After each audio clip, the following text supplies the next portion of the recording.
YouTube? We're gonna come in hot with our first official video with the birth story you guys have been waiting for. This is a very traumatic birth story that landed me in the hospital for 12 days after giving birth and 3 days of labor, and the boys in NICU for 2 weeks during the peak of COVID 2020. So let's go. Let's set the scene. The scene is that this was August 2020. This was August like 28th or 29th, right?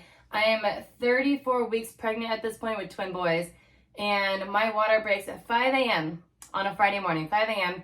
And I'm on my hands, I'm literally on my hands and knees on the floor, and I'm like, am I peeing myself? I don't know. No, it was like I was on my hands and knees and the water was just coming out.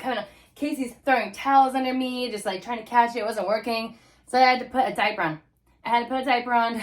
To go to the hospital like that because it just kept coming out. So then we went to the hospital, we checked in. Luckily we had already had our bags packed because we had two like false alarms before this happened. So we were kind of pretty much like packed and ready to go. We head to the hospital, we check in. They pretty much were like, yep, you're ready to give birth. Your water broke.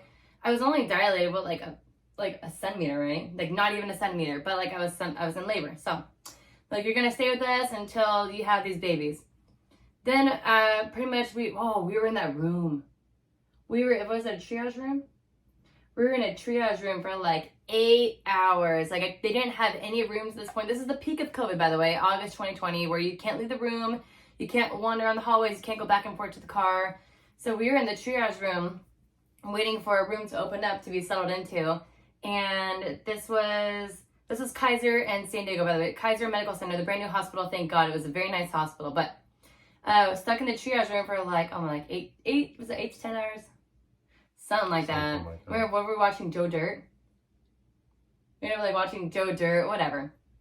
The thing about the hospitals though, or at least this hospital, they bring the mom food. They don't bring me food when I'm in labor, but they don't bring the dad food, like ever. They did offer him, like a chicken salad sandwich? Yeah, because of COVID, you had to bring your own food with you. So like you would think if you're giving birth, if it's a C-section, you might be there for like 2 days, most, but you know, natural birth, a day, day and a half, 2 to 3 days max. But I did not have food packed really. I like grabbed snacks. Or grabbed granola bars, yeah. Yeah, so I wasn't really packed. I had some clothes. That was about it. Yeah. And so by the way, my birth plan that I wanted, I had twin boys. The one was head down, one was upright, but they could have turned them. I wanted to have a natural vaginal birth. Not natural, definitely want to have medicated, but like I want to have a vaginal birth. I wanted to try at least. But once we got into like our room to be settled in, then I started having contractions. Literally the third contraction, I'm like, F this, give me the drugs. So they gave me an epidural, which really kind of screwed me over. It like slowed down everything. Everything got slowed down. I was still only like a centimeter, maybe 2, if that. And I had been in labor for like 15, 16 hours at this point. He made the epidural, and it slowed down. It slowed down the entire process for so long. So then I ended up being in labor for like, the next day, still in labor, still like 2 centimeters. They actually came in to induce me. The day after that, the induction failed. And I was at this point in labor for like 48 hours or so. And I actually happened to see my doctor. She was on shift. They kept switching shifts. Obviously, you don't have the same doctor. You get lucky if you do. She happened to walk in, and she was like, oh my God, hi. I was like, thank God. Like, I want a C-section. I can't do this anymore. I've been in labor for like 48 hours. I haven't had anything to like eat. I'm so hungry. I'm getting weak. Like, I just want the babies out. Please give me a C-section. And she kept pushing for a vaginal birth, which I respect because that was the original plan. But she was like, just wait 12 more hours. I'm like, no, I cannot wait 12 more hours. I am dying. One is up here, I can't breathe. The other one's down here. It was just a nightmare. I don't want to be in labor anymore. I want to have these babies out. So she leaves. I'm like, fine, I'll try and do what I can. Whatever. What's another 12 hours, you know? So then the next morning, a new doctor came on shift, and she walks in, and I'm like, please give me a C-section. She's like, all right, let's go. Let's do this. I'm like, oh my God, yes. So they start prepping me for a C-section, and I'm so excited. I'm so excited to get these babies out because I think at this point I was dilated to 4 centimeters, and that's all I had gotten to from Friday until this point. Now it is Monday. I've been in labor for 53 hours. It's now Monday, and I'm only at 4 centimeters, and that's with an induction. So C-section all the way, which is a risk with twins. As every C-section is a risk, but with twins it's a little bit more because I had 2 placentas, 2 babies, 2 sacs. So there was a lot of blood running around in there. So a lot can happen. So they're prepping me for the C-section, and I'm excited. They're like, what kind of music do you want? And I was like, oh, at first, immediately I'm like, I want Biggie. And then they're like, okay. But then I was like, oh, if the babies are born to like some hood stuff, maybe we should do some classic rock. Like, what if they're born to AC/DC? That would be so awesome. So awesome. They played some classic rock for me. They got me in there. Once we got into the C-section, I was like, I'm ready to go. Let's do this. Like, I was like dancing on the table. Everyone's like getting hyped up. By the way, there was like at least 16 people in there. Each baby had their own NICU team ready to go. And then I had a full team of doctors because they knew this was going to be a high risk thing. I think there was like some interns. There's just a lot. Like, I kind of like, a lot of this is like faded out, which is why he's here to explain it too. But there was like so many people in there, but it was like a party. I was like getting the vibes. Like, you guys know I thrive on good vibes. I'm like, let's do this. Let's have a little party. Let's get these babies out. Let's have a full-on birthday party for them. So I'm getting laid down. I'm like, yeah, let me know when you guys start. They're like, oh, you're already open. She's already getting them out.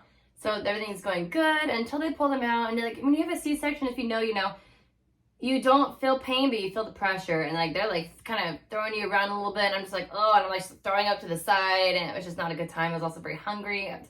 It was starting to get a little bit like, okay. Babies come out. And I'm immediately to Casey, I'm like, go with them. I want to make sure they're okay. I'll be fine. So Casey goes with them to the NICU. He follows them down to the NICU, and they're assessing them. So at this point, I just gave birth to twin boys at 34 weeks and 5 days. They both come out at 6 pounds. One is almost at 6 pounds. The other one's at 6 pounds. So pretty big, but their lungs are still underdeveloped a little bit. So they had to have, had all the protocol things happen. So Casey goes with them down to the NICU. I stay up and am finishing my C-section. Well, as soon as he leaves, they tell me that I'm like, okay, there's some blood. We're gonna put the suppository up your booty so that you stops the blood, but it may cause like some diarrhea. I'm like, whatever. Just do what you gotta do. I could tell they were a little bit worried, but they were gonna handle it. I was like, not a big deal. Whatever. Let's just get this done. So they finished that. They closed me up, moved me out to recovery. I think you were already in recovery when I got there, or no? Okay, see, this is where things get a little foggy. So Casey's gonna tell the part where he went down to the NICU and I was still like, basically this is his side. So now right now they're like closing me up, stopping the bleeding, and this is what's happening to Casey in the meantime while all that's happening. Yeah, so once the boys were out, Shelly was fine, by the way. When the boys were pulled out, she was all happy. They showed them to us over the little curtain thing. That was cool. And then I went into the room, I cut the umbilical cords, and then when they started to wheel them out to take them to the NICU, that's when Shelly was like throwing up, not okay. And she's like, no, just go with them. I'm fine. I just feel sick. And I was like, okay. So I followed the nurses, doctors. We went to the NICU.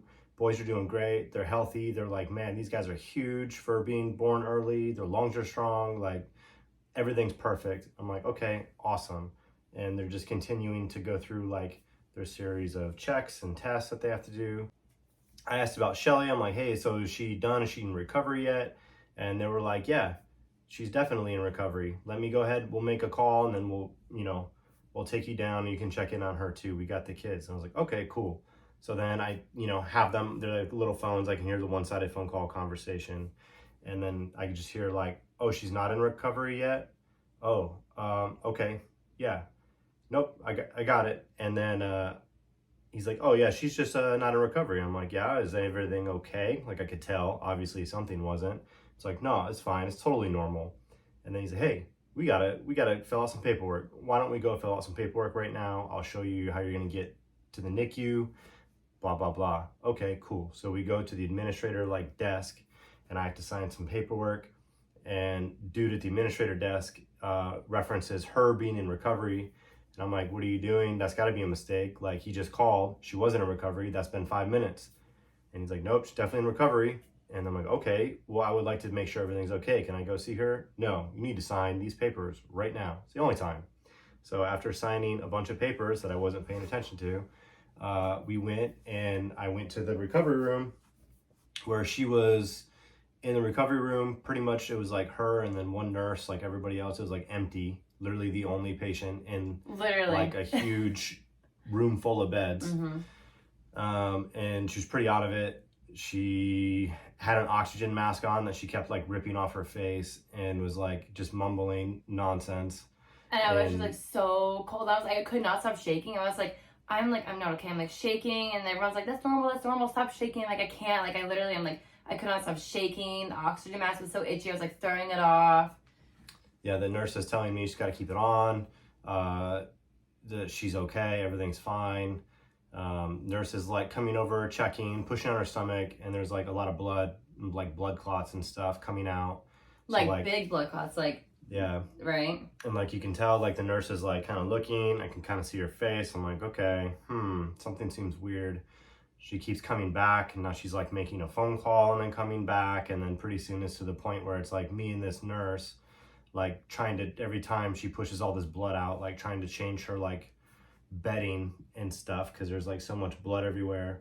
And then Shelly's like almost unconscious at this point. And then that's when the nurse like hit the code button in the hospital. And then it was pretty much like they're paging for blood, hospital donations for blood. And then it was basically the same thing as Grey's Anatomy. We're like, I'm sitting there in the room with her, all these doctors like rush in. And then I just slowly like walk backwards and let them do their thing and then watch. And like, they're definitely a little stressed, you could tell, doing their thing. And then trying to get her stable enough to move to the operating room. Once that all happened, like the lead doctor, I'm like standing right there. She's like, okay, cool. Where's dad? I need to talk to him. And then the one nurse that was there the whole time was like, he's right behind you. And then the doctor was literally like, God damn it. And then turned around. She's like, hey, so, yeah, we're going to take her. Everything's fine. We're going to take her. She's got some bleeding. We need to take care of that. Blah, blah, blah. And then like literally everyone in the room left. It's just me. There's like blood all over the floor. It's not like, funny, but now it's to look back on it, it's like a movie. Yeah. Like they all rushed out, and then I'm just sitting there and there's like, you know, I don't know, bloody like whatever diaper gauze pad things everywhere. Not to mention TMI, but the pill they gave me to stop the bleeding at my, you know what, that they said it was going to cause dairy. It did, in fact, cause some shame. The same time the blood was coming out, other things were coming out too. It was just a nightmare, and he had to see all of that. I was mortified. Anyways. But yeah, anyway, so they rushed her to the operating room, and then that was when another hospital staff member came in, and they offered me my one and only meal.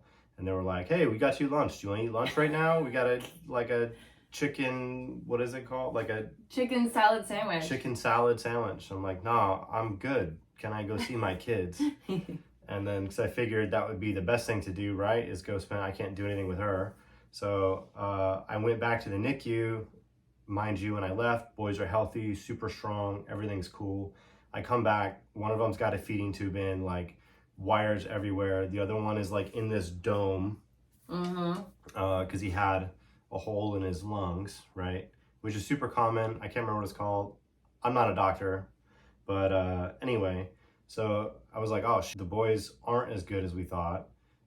Shelly's in the emergency operating room getting operated on. My phone is blowing up from like her mom calling my parent. Everybody knew that we were going in for a C-section. Now it's been like 2 hours. Yeah, we went in at like 10 for a C-section. Now it's like 1 or 2. Yeah, and I'm like, I don't want to worry anybody, so I'm just going to try and ignore that. The NICU staff is like assuring me, no, the boys they're okay. They just need help breathing. Their lungs are underdeveloped. They can't feed yet. But you know, totally normal for twins their age and their size. So eventually I have to tell like all of our family, hey, Shelly's not doing so good.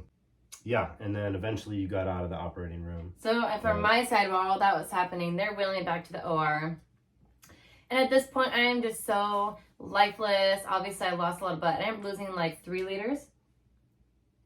Yeah, it was a lot, yeah. And I'm losing like 3 liters of blood, like a lot, enough to have a transfusion. So they're wheeling me back in. At this point, I'm just so lifeless. And I was literally laying there just watching these like blinking lights. And I was like, you know what?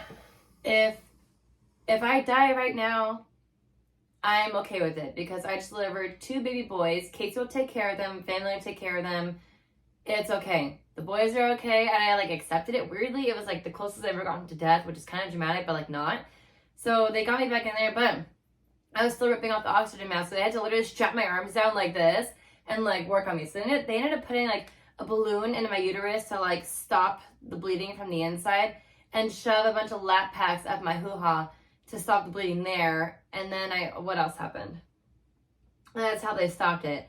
And then once I was out of and I had a blood transfusion. So someone from the hospital, one of the staff members had donated blood to me. Thank God. Thank you guys. And I had to, once I was done with that, immediately once they put me into recovery, it was like, boom, night and day. I was feeling good. Had some pep in my step. It was like how I was supposed to feel after the original, like first time. It felt so good. And the only thing I could think about, besides seeing the kids, was I want some Gatorade so bad. I want Gatorade and a little pebble ice. So Casey got his one day pass for the day, because during COVID he couldn't leave. You get 1 day pass, like one time to leave per day. So we got his pass, and he used his pass to go get me like 7 different kinds of Gatorades, which I then mixed all together in one cup and just it was the best Gatorade I've ever had in my entire life. But besides that, as soon as I was up and recovered, I was like, well, I want to go see my babies. I literally didn't get to like touch them. I didn't get to kiss them. I didn't get to hold them at all. Like not at all. So once I got down to, they wheeled me into the NICU in the bed. So then they wheeled me in there. All I got to do was touch them. I couldn't hold them yet. I only got to touch them, like their little hands, which was okay because I was like in such a bad place. I was like recovering still. So they brought me to the recovery room. Well, not the recovery room, but like the room I'd be staying in, sleeping in for the next few days, or so we thought. And so then we went to bed, kind of tried to breastfeed. That was the whole thing. So then the next day, they have all these lap packs up me, the balloon.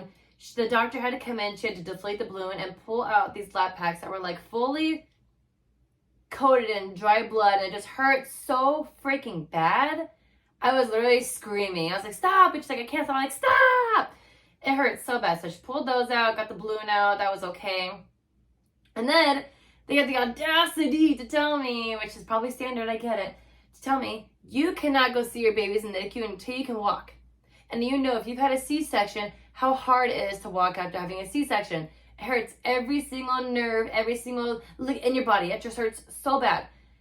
But I got up and I like took 2 steps and I was like, okay. And I got motivation, so I was able to walk, and they let me go to the NICU in a wheelchair.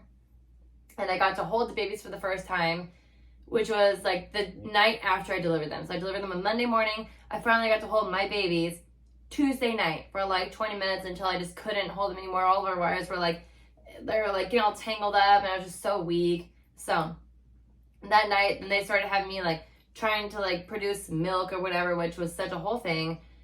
Casey, they're waking me up every 3 hours to check on me. Casey's running down to the NICU every 3 hours to do the milk, give them the milk, the very little milk that I could produce, which is a whole nother thing.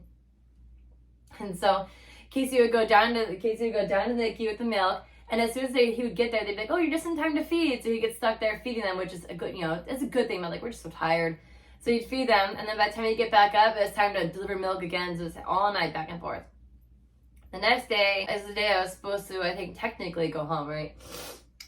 Yeah. A couple days after, I could have gone home. And they were actually getting ready to like send me home, but then they checked my blood pressure, and it was like skyrocketed.